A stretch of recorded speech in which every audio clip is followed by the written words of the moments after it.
हिमाचल चुनावों में ओपीएस सबसे बड़ा मुद्दा है। कांग्रेस ने हिमाचल में पहली कैबिनेट में ही इसे लागू करने की घोषणा कर दी है। बीजेपी भी लगातार ओपीएस पर संवेदनशीलता से विचार करने की बात कर रही है, तो प्रदेश में इसे बंद करने का ठिकरा कांग्रेस पर फोड़ रही है।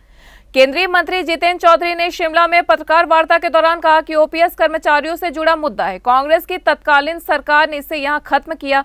ओपीएस पर संवेदनशीलता से फैसला होगा। बीजेपी का चुनाव विचार को लेकर होता है, जबकि कांग्रेस परिवारवाद और सत्ता में रहने के लिए चुनाव लड़ने वाली पार्टी है। जब ये सत्ता से बाहर हो जाते हैं तो इधर उधर भटक कर मंत्री बनने के लिए दल बदलते रहते हैं। केंद्रीय मंत्री ने कहा कि हिमाचल में विकास के लिए फिर से डबल इंजन की सरकार की जरूरत है। उन्होंने कहा कि बीजेपी में कोई बगावत नहीं है। बीजेपी में एक प्रतिक्रिया के बाद टिकट दिया जाता है, यहाँ एक परिवार टिकट का वितरण नहीं करता।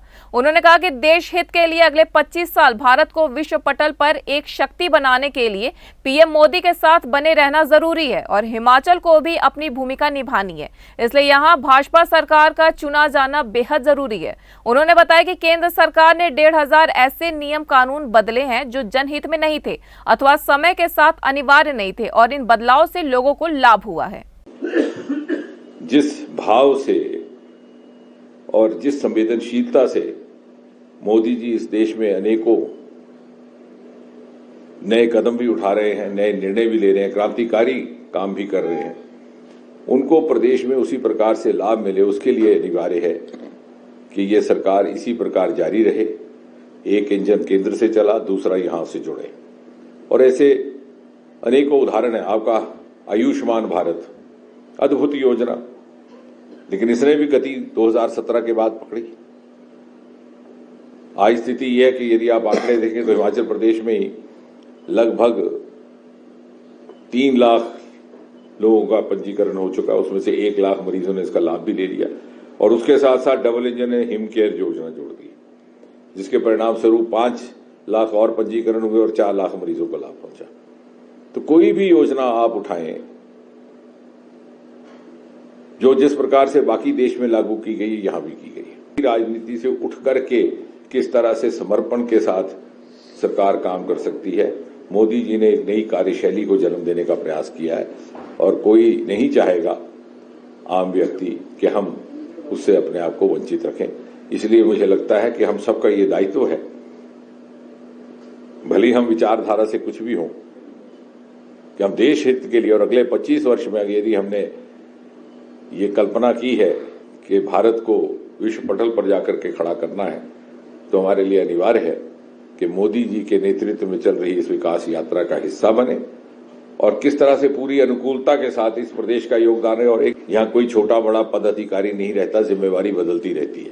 और आपने देखा होगा कोई भी चुनाव हो, चाहे पंचायतों का हो, चाहे जिला परिषदों का हो, चाहे विधानसभा का हो, चाहे लोकसभा का हो, चाहे एक प्रदेश में हो दूसरे प्रदेश, चाहे पूर्वोत्तर में हो दक्षिण में हो, प्रधानमंत्री जी से लेकर के नीचे तक प्रत्येक कार्यकर्ता उसमें भाग लेता है।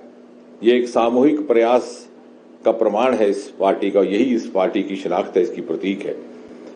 यहाँ एक परिवार की तरह कार्य किया जाता है और ये भारतीय जनता पार्टी का चुनाव सदा विचार को लेकर के होता है, एक संकल्प और समर्पण को लेकर होता है। ये जो बातें कह रहे हैं कांग्रेस पार्टी, इन्होंने अधिकतर जीवन सत्ता में गुजारा और परिवारवाद की राजनीति में गुजारा। हमारा कार्यकर्ता जिंदा रहा, हमारा दल जिंदा रहा और न केवल दल जिंदा रहा बल्कि दल विकास करता रहा, क्योंकि ये संकल्प और सेवा को समर्पित पार्टी है, न कि सत्ता को। सत्ता हमें लोगों ने दी कि हाँ इन्होंने अपनी सेवा, अपने समर्पण का परिचय दिया है, दीजिए इनको मौका दिया जाए। बल्कि कांग्रेस पार्टी का हाल देखिए, 5 साल वो सत्ता के बाहर रहते हैं, इधर उधर घूम रहे हैं कि कहाँ जाए, इस दल में जाए, उस दल में जाए, और हिसाब किताब गणित लगा रहे हैं। उस दल में जाए तो मंत्री बनेंगे नहीं बनेंगे, इस दल में जाएंगे मंत्री बनेंगे नहीं बनेंगे। भारतीय जनता पार्टी का ऐसी संस्कृति नहीं है।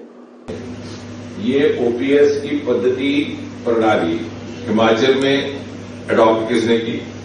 वो तो भारतीय जनता पार्टी ने नहीं की। जब ये अडॉप्ट की गई, जब कांग्रेस की सरकार थी, वीरभद्र सरकार थी, तब कितने मित्रों ने उनको प्रश्न किया, क्यों नहीं किया? इसका विश्लेषण कौन करेगा? कौन इतिहासकार इसका एनालिसिस करेगा? फिर उसके बाद 2013 में आपकी फिर से सरकार आई है कांग्रेस की। अगर इसमें इतनी तकलीफ थी तो उसको बदला क्यों? यानी अपनाया भी आपने, मजबूत भी आपने किया, नहीं बदलने का फैसला भी आपने किया और भारतीय जनता पार्टी के गले में घंटी डाली। News desk N1 live.